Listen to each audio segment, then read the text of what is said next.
Hello and welcome to today's edition of Your Questions Answered with Father Gruner. I'm John Vennari. In this program, we take the questions that you send us and Father Gruner answers them and we talk about them. So keep sending us these questions, please, at questions@thefatimacenter.com.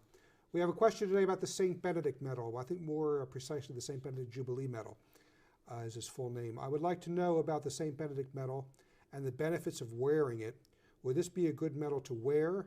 And does it have to be blessed to receive the benefits? Well, first of all, it's recommended by the Church and for centuries, I'm sure. And so certainly it's a good medal to wear, and yes, it should be blessed. And there are special blessings for it. There's actually a short blessing, which is still quite long, for much longer than, and then there's a longer blessing still. And the blessing starts off with an exorcism of the medal itself. And this because people don't understand, exorcism people usually think of as a thing that you do against the devil who possesses somebody. And that's true. But there's more to exorcism than just that. There's also what is called vexations. And I dare say that most people in this life suffer some vexations. They think it's the weather, they think it's the cold, they think it's the heat, they think it's what their neighbor said to them, they think it's something else.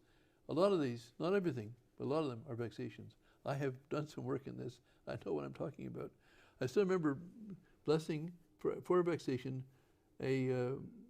It was a woman married couple, but it was the woman. The husband was there, and I still remember, getting somewhere, solving some of the problems. I've forgotten what they were, but at a certain point, the next door neighbor knocks on the door, says, "Oh, I'm just leaving this behind for such and such, and I'll see you later."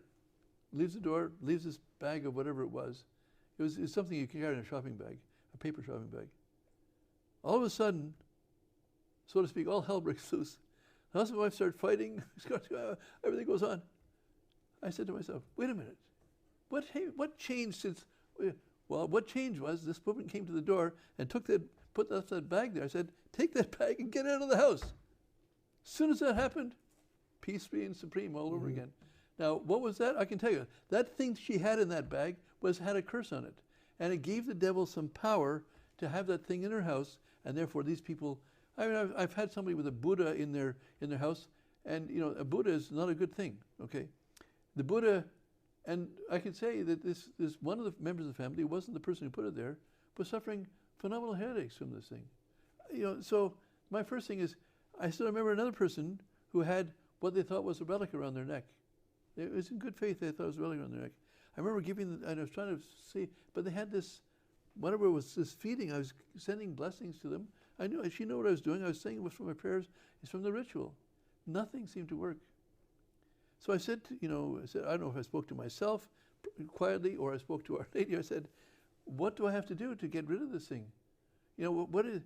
So my client, the young woman says to me at the other end of the table, we're on a long kitchen table, dining room table. She says, maybe it's this. She says, and she pulls out this relic. I said, well, give me that. So I took it. She told me what she thought it was a relic of. I won't mention it, but so I said, here's a relic I know from the same source. You put this. So let me tell you her experiences. When she gave me the relic, the fake relic, she felt fine.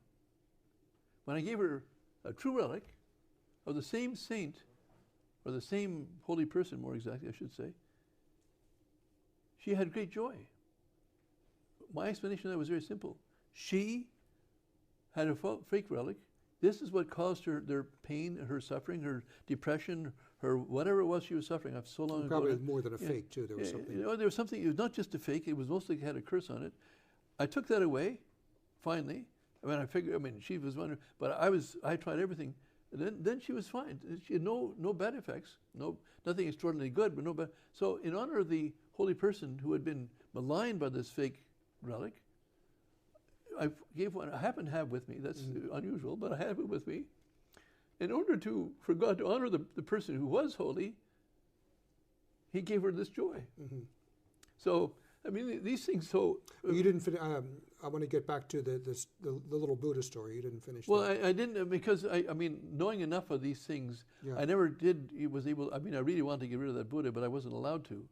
Because it was, the person. Maybe it was you. It wasn't you. There was someone who was involved with an exorcism, and there was a little Buddha that exploded. Well, I can blame these things, But people don't know, and that's why when it comes to St. Benedict's medal, is that St. Benedict has those little letters on that thing on both crosses. They're all there. They're an exorcism. They're a power against. Their particular purpose of the St. Benedict medal is to fight against these cursed things that fight against that the devil has. And the St. Benedict's medal. I mean, there's stories of St. Benedict's medal. For example, a man had a vineyard. He still has a vineyard, but he dedicated. So he put St. Benedict medals at the corners of his vineyard. And his vineyard did much better than other people. I've had people do miraculous medals, and you know, and I forget, I might be confusing one or the other, but all the worms, all these terrible bugs would all come to the medal and sort of die at the place the medal was, and the vineyard or the farmland was preserved, and whether other people around him didn't have this protection, and the difference was palpable. Okay, I've had several times this. Well, an important point then about the St. Benedict medal is that the medal itself actually, it contains an exorcism, as it were. It is and that exorcism it is the most powerful, from what I know, it's the most powerful church sacramental that you wear against the devil. It actually wards off the devil. Well, there's that, and I would certainly say this miracle, not to take anything from St. Benedict's medal, but that's his purpose. Yeah. And I understand, if you've ever done this, and this kind of blessings, in fighting the devil, sometimes you have to fight very specifically what it is he's attacking. I still remember giving this. You know, I used to be into this a lot years ago. This is going back, but I was in Ottawa, and this dentist had an assistant, and it was in February, and so it was, you know, the central heating was fine, but she had a big sweater on, like she was cold, and the dentist had his arms rolled up. He had only his shirt, you know, he had a shirt and tie, but he didn't have any coat on. And I said, "Are you cold?" She said, "Yes." I said, "Are you cold?" I said, "No." And I said, "I'm not cold either. It must be you." So I gave her a slight exorcism. I took it from the ritual, and I applied it strictly to. I just said I knew it by heart those days. I could still perhaps learn it again, but I gave a command to the devil at that point to stop her feeling cold. After I finished, it took 30 seconds. He had his drill ready to go. I said, "Just wait." So after 30 seconds, I said, "How do you feel?" She says, "I feel fine." She said, "But my feet are cold." I said, "I'll take care of that later." So, and 45 minutes later, her feet were still cold. I then gave the order. This time I said included her feet. I don't know what I said wrong because the devil is like a Philadelphia lawyer. He can find some way to get her out. But I included her feet this time, and her feet she was fine. But the point is, I knew it was a vexation. It's a kind of vexation that people, and lots of people go through these things, but that kind of wearing the medal of St. Benedict. But I would like to say the miraculous medal and the brown scapular are also protections as well. Mm-hmm. Not to say other medals aren't, but yes, these are the ones that I would. Yeah, and the person asked about it being blessed. There is a special blessing. You can get it on the internet. There's a long version, as you said. There's a short version. And you can. Up until the 1960s, you had to be a Benedictine priest. Yeah. To give the blessing, but Paul VI changed that, something a pope can do. Yeah. Now, any priest who has the right formula can give you the blessing. And you can get the Roman ritual. If they want a copy of it, I have the Roman ritual here, and you can certainly make copies of it for them. So, St. Benedict medal, don't leave home without it. And any more questions about the St. Benedict medal, please contact us, and we will see you on the next broadcast. And wear it at home, too. Bye-bye.